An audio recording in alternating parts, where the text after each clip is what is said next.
It's a good time to check in with our friend Tom Fitton. He is the president of Judicial Watch, and I know he's been watching these hearings as well.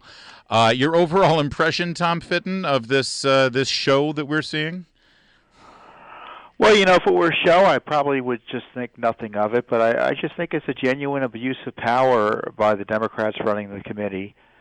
Mr. Cohen has an attorney-client relationship with the president that survives his firing and disbarment, and you have the committee getting attorney-client material from Mr. Cohen, getting attorney-client protected and other confidential documents illicitly from Mr. Cohen, and victimizing President Trump. And in my view, this is just one in a series of steps, of abusive steps by the Democrats to go after Trump. It began during the Obama administration in collusion with the Clinton and DNC operation, who provided that dossier that they used as an excuse to spy on Trump.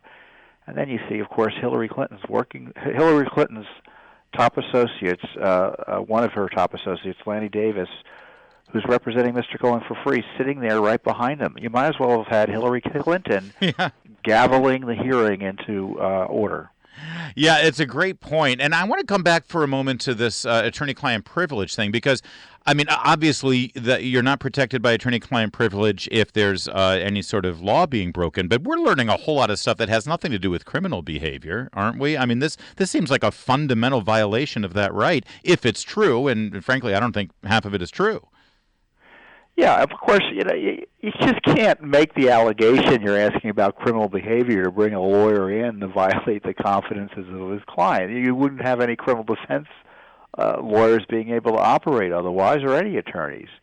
But the rules don't apply to Donald Trump. So the protections you and I have, Larry, they don't apply to the President of the United States. And no, he's not above the law, but he's also not beneath the law. And, I don't know how much lower the Democrats can get in terms of targeting Trump, in terms of the quality of witnesses, but this is a pretty decrepit and abusive behavior by the Democrats. And, Congress knows the privilege applies.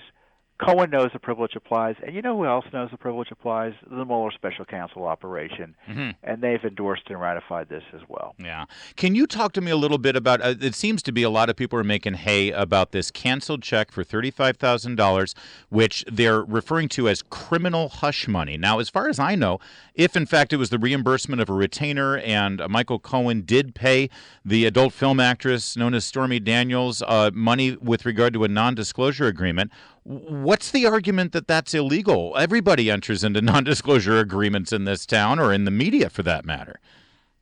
No, and the payments, if indeed the payments were for the non-disclosure agreement monies that Cohen says he paid out of his own pocket, why, if there was a problem, why was President Trump writing checks to him? Yeah. The allegation is the campaign should have paid for it. And of course, if the campaign paid for it, Larry, they would accuse the Trump campaign of engaging in campaign expenditures in violation of the law.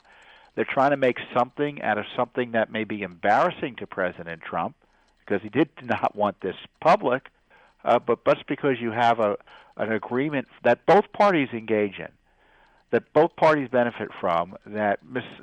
Daniels took money for, it doesn't make it illegal, certainly. And Cohen alleging it, to me, is just, frankly, not a credible way to get to the point where you want to allege President Trump committed a crime, which is what Democrats are desperate to do here. Usually, Tom Fitton of Judicial Watch, I have you on lately at least to talk about the Robert Mueller investigation, the claims of Russian collusion. In fact, that's what all I've been hearing about from Adam Schiff and from other members of this august body, the House of Representatives for the Democrats.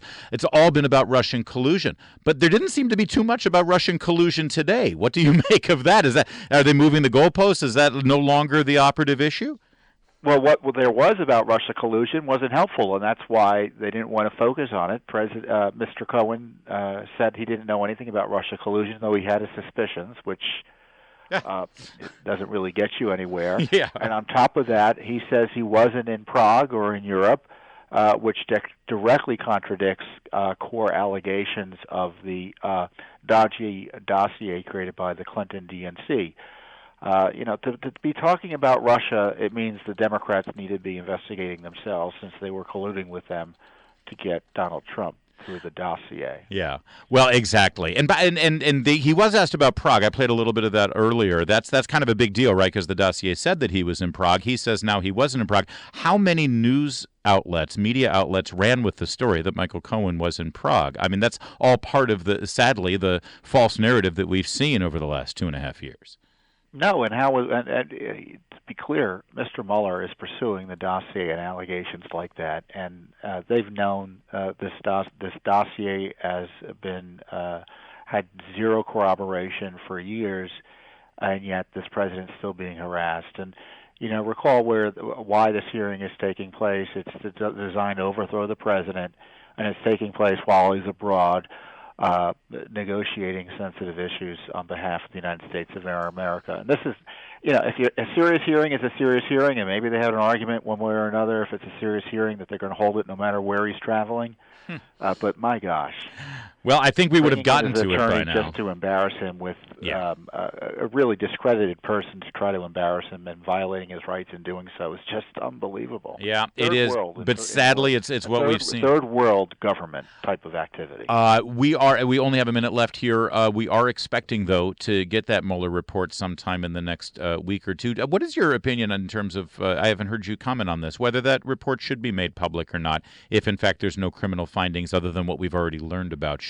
Do we deserve to have transparency, or do we deserve to know everything that he's found? There'll be push for transparency on any report, but you can bet it's going to be something that's not credible, given the type of testimony we're seeing today and the collapse of the Russia collusion.